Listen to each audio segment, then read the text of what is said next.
출애굽기 31장. 주님께서 모세에게 말씀하셨다.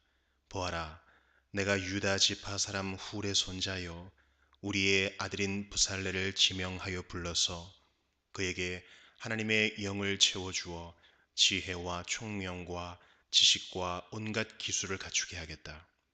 그가 여러 가지를 생각하여 그 생각한 것을 금과 은과 노스로 만들게 하고 온갖 기술을 발휘하여 보석을 깎아내는 일과 나무를 조각하는 일을 하게 하겠다. 분명히 나는 단 지파 사람 아히사막의 아들 오홀리압이 부살렐과 함께 일하게 하겠다. 그리고 기술 있는 모든 사람에게 지혜를 더하여 그들이 내가 너에게 명한 모든 것을 만들게 하겠다. 회막과 증거궤와 그 위에 덮을 속죄판과 회막에 딸린 모든 기구와 상과 거기에 딸린 기구와 순금 등잔대와 거기에 딸린 모든 기구와 분향단과 번제단과 거기에 딸린 모든 기구와 물두멍과 그 받침과 제사장 일을 할 때에 입는 잘 짠 옷, 곧 제사장 아론의 거룩한 옷과 그 아들들의 옷과 성별하는 기름과 성소에서 쓸 향기로운 향을 그들이 내가 너에게 명한 대로 만들 것이다. 주님께서 모세에게 말씀하셨다. 너는 이스라엘 자손에게 일러라. 너희는 안식일을 지켜라. 이것이 너희 대대로 나와 너희 사이에 세워진 표징이 되어 너희를 거룩하게 구별한 이가 나 주임을 알게 할 것이다. 안식일은 너희에게 거룩한 날이므로 너희는 안식일을 지켜야 한다. 그날을 더럽히는 사람은 반드시 죽여야 한다. 그날에 일을 하는 사람은 누구든지 자기의 계례로부터 제거될 것이다. 여섯 동안은 일을 하고 일의 날은 나 주에게 바친 거룩한 날이므로 완전히 쉬어야 한다. 안식일에 일하는 사람은 반드시 죽여야 한다. 이스라엘 자손은 이 안식일을 영원한 언약으로 삼아 그들을 대대로 지켜야 한다. 이것은 나와 이스라엘 자손 사이에 세워진 영원한 표징이니 이는 나 주가 여세 동안 하늘과 땅을 만들고 이랜 날에는 쉬면서 숨을 돌렸기 때문이다. 주님께서 시내산에서 모세에게 말씀을 마치시고 하나님이 손수 돌판에 쓰신 증거판 2개를 그에게 주셨다. 요한복음 10장. 내가 진정으로 너희에게 말한다. 양 우리에 들어갈 때에 문으로 들어가지 아니하고 다른 데로 넘어 들어가는 사람은 도둑이요 강도이다. 그러나 문으로 들어가는 사람은 양들의 목자이다. 문지기는 목자에게 문을 열어주고 양들은 그의 목소리를 알아듣는다. 그리고 목자는 자기 양들의 이름을 하나하나 불러서 이끌고 나간다.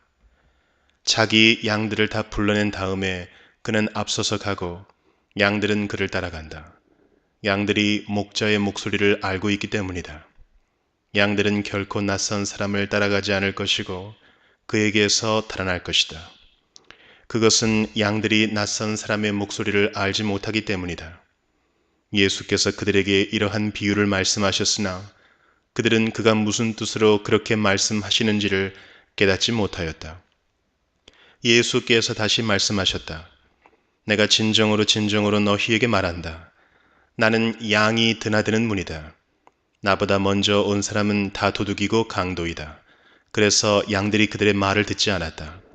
나는 그 문이다. 누구든지 나를 통하여 들어오면 구원을 얻고 드나들면서 꼴을 얻을 것이다.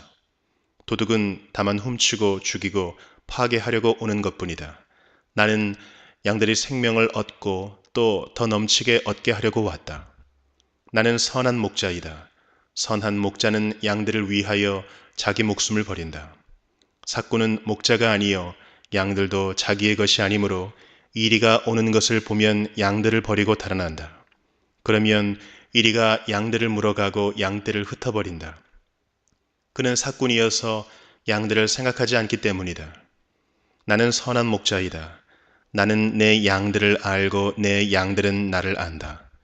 그것은 마치 아버지께서 나를 아시고 내가 아버지를 아는 것과 같다. 나는 양들을 위하여 내 목숨을 버린다. 나에게는 이 우리에 속하지 않은 다른 양들이 있다. 나는 그 양들도 이끌어 와야 한다. 그들도 내 목소리를 들을 것이며 한 목자 아래에서 한 무리 양떼가 될 것이다. 아버지께서 나를 사랑하신다. 그것은 내가 목숨을 다시 얻으려고 내 목숨을 기꺼이 버리기 때문이다. 아무도 내게서 내 목숨을 빼앗아가지 못한다. 나는 스스로 원해서 내 목숨을 버린다. 나는 목숨을 버릴 권세도 있고 다시 얻을 권세도 있다. 이것은 내가 아버지께로부터 받은 명령이다.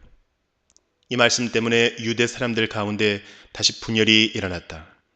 그 가운데서 많은 사람이 말하기를 그가 귀신이 들려서 미쳤는데 어찌하여 그의 말을 듣느냐 하고, 또 다른 사람들은 말하기를 이 말은 귀신이 들린 사람의 말이 아니다. 귀신이 어떻게 눈먼 사람의 눈을 뜨게 할 수 있겠느냐 하였다. 예루살렘은 성전 봉헌절이 되었는데 때는 겨울이었다. 예수께서는 성전 경내에 있는 솔로몬 주랑을 거닐고 계셨다. 그때의 유대 사람들은 예수를 둘러싸고 말하였다. 당신은 언제까지 우리의 마음을 졸이게 하시렵니까? 당신이 그리스도이면 그렇다고 분명하게 말하여 주십시오. 예수께서 그들에게 대답하셨다. 내가 너희에게 이미 말하였는데도 너희가 믿지 않는다. 내가 내 아버지의 이름으로 하는 그 일들이 곧 나를 증언해 준다. 그런데 너희가 믿지 않는 것은 너희가 내 양이 아니기 때문이다. 내 양들은 내 목소리를 알아듣는다. 나는 내 양들을 알고 내 양들은 나를 따른다. 나는 그들에게 영생을 준다. 그들은 영원토록 멸망하지 아니할 것이요 또 아무도 그들을 내 손에서 빼앗아가지 못할 것이다. 그들을 나에게 주신 내 아버지는 만유보다도 더 크시다. 아무도 아버지의 손에서 그들을 빼앗아가지 못한다. 나와 아버지는 하나이다. 이때의 유대 사람들이 다시 돌을 들어서 예수를 치려고 하였다. 예수께서 그들에게 말씀하셨다. 내가 아버지의 권능을 힘입어서 선한 일을 많이 하여 너희에게 보여주었는데 그 가운데서 어떤 일로 나를 돌로 치려고 하느냐? 유대 사람들이 대답하였다. 우리가 당신을 돌로 치려고 하는 것은 선한 일을 하였기 때문이 아니라 하나님을 모독하였기 때문이요. 당신은 사람이면서 자기를 하나님이라고 하였소. 예수께서 그들에게 말씀하셨다. 너희의 율법에 내가 너희를 신들이라고 하였다 하는 말이 기록되어 있지 않으냐? 하나님의 말씀을 받은 사람들을 하나님께서 신이라고 하셨다. 또 성경은 폐하지 못한다. 그런데 아버지께서 거룩하게 하여 세상에 보내신 사람이 자기를 하나님의 아들이라고 한 말을 가지고 너희는 그가 하나님을 모독한다고 하느냐? 내가 내 아버지의 일을 하지 아니하거든 나를 믿지 말아라. 그러나 내가 그 일을 하고 있으면 나를 믿지는 아니할지라도 그 일은 믿어라. 그리하면 너희는 아버지께서 내 안에 계시고 또 내가 아버지 안에 있다는 것을 깨달아 알게 될 것이다. 그러므로 그들이 다시 예수를 잡으려고 하였으나 예수께서는 그들의 손을 벗어나서 피하셨다. 예수께서 다시 요단강 건너쪽 요한이 처음에 세례를 주던 곳으로 가서 거기에 머무르셨다. 많은 사람이 그에게로 왔다. 그들은 이렇게 말하였다. 요한은 표징을 하나도 행하지 않았으나 요한이 이 사람을 두고 한 말은 모두 참되다. 그곳에서 많은 사람이 예수를 믿었다. 잠언 7장. 아이들아, 내 말을 지키고 내 명령을 너의 마음속 깊이 간직하여라. 내 명령을 지켜서 잘 살고 내 교훈을 너의 눈동자를 보호하듯 지켜라. 그것을 너의 손가락에 메고 내 마음속 깊이 새겨두어라. 지혜에게는 너는 내 누이라 말하고 명철에게는 너는 내 친구라고 불러라. 그러면 그것이 너를 음행하는 여자로부터 지켜주고 달콤한 말로 호리는 외간 여자로부터 지켜줄 것이다. 나는 나의 집 창가에서 창살문으로 내다보다가 어수룩한 젊은이들 가운데 지혜 없는 젊은이가 있는 것을 보았다. 그는 거리를 지나 골목 모퉁이로 가까이 가서 그 여자의 집으로 가는 길로 발걸음을 옮겼다. 저녁이 되어 땅거미가 지고 밤이 되어 어두워진 때였다. 한 여자가 창녀 옷을 입고서 교활한 마음을 품고 그에게 다가갔다. 그 여자는 마구 떠들며 예의 없이 굴며 발이 집에 머물러 있지를 못한다. 때로는 이 거리에서 때로는 저 광장에서 길목마다 몸을 숨기고 있다가 그 젊은이를 와락 붙잡고 입을 맞추며 뻔뻔스러운 얼굴로 그에게 말하였다. 오늘 나는 화목제를 드려서 서원한 것을 실행하였습니다. 그래서 나는 당신을 맞으러 나왔고 당신을 애타게 찾다가 이렇게 만나게 되었습니다. 내 침대에는 요도 깔아 놓았고 이집트에서 만든 무늬 있는 이불도 펴놓았습니다. 누울 자리에는 모략과 침향과 육개향을 뿌려 두었습니다. 자, 어서 가서 아침이 되도록 한껏 사랑에 빠지고 서로 사랑하면서 즐깁시다.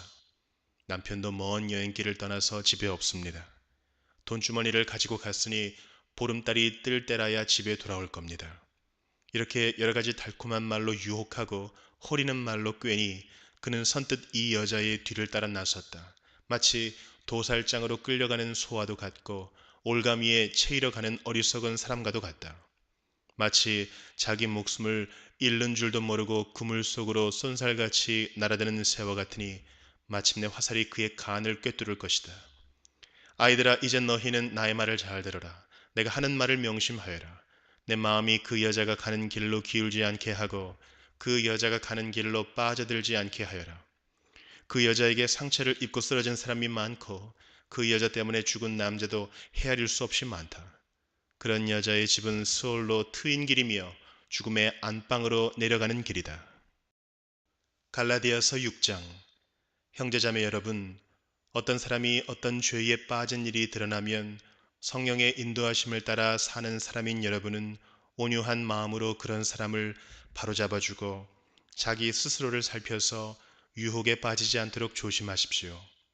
여러분은 서로 남의 짐을 져 주십시오. 그렇게 하면 여러분이 그리스도의 법을 성취하실 것입니다. 어떤 사람이 아무것도 아니면서 무엇이 된 것처럼 생각하면 그는 자기를 속이는 것입니다. 각 사람은 자기 일을 살펴보십시오. 그러면 자기에게는 자랑거리가 있더라도 남에게까지 자랑할 것은 없을 것입니다. 사람은 각각 자기 몫의 짐을 져야 합니다.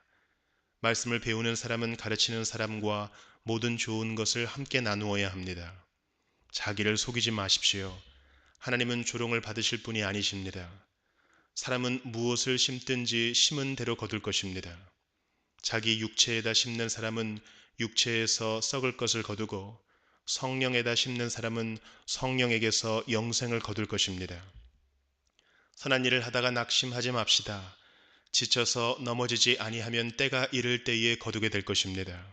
그러므로 기회가 있는 동안에 모든 사람에게 선한 일을 합시다. 특히 믿음의 식구들에게는 더욱 그렇게 합시다. 보십시오. 내가 여러분에게 직접 이렇게 큰 글자로 적습니다. 육체의 겉모양을 꾸미기를 좋아하는 사람은 여러분에게 할례를 받으라고 강요합니다. 그것은 그들이 그리스도의 십자가 때문에 받는 박해를 면하고자 하는 것입니다. 할례를 받는 사람들 스스로도 율법을 지키지 않으면서 여러분에게 할례를 받게 하려는 것은 여러분의 육체를 이용하여 자랑하려는 것입니다. 그런데 내게는 우리 주 예수 그리스도의 십자가 밖에는 자랑할 것이 아무것도 없습니다. 그리스도로 말미암아 내 쪽에서 보면 세상이 죽었고 세상 쪽에서 보면 내가 죽었습니다. 할례를 받거나 안 받는 것이 중요한 것이 아니라 새롭게 창조되는 것이 중요합니다. 이 표준을 따라 사는 사람들에게와 하나님의 백성 이스라엘에게 평화와 자비가 있기를 빕니다. 이제부터는 아무도 나를 괴롭히지 마십시오. 나는 내 몸에 예수의 상처 자국을 지고 다닙니다. 형제 자매 여러분, 우리 주 예수 그리스도의 은혜가 여러분의 심령에 있기를 빕니다. 아멘.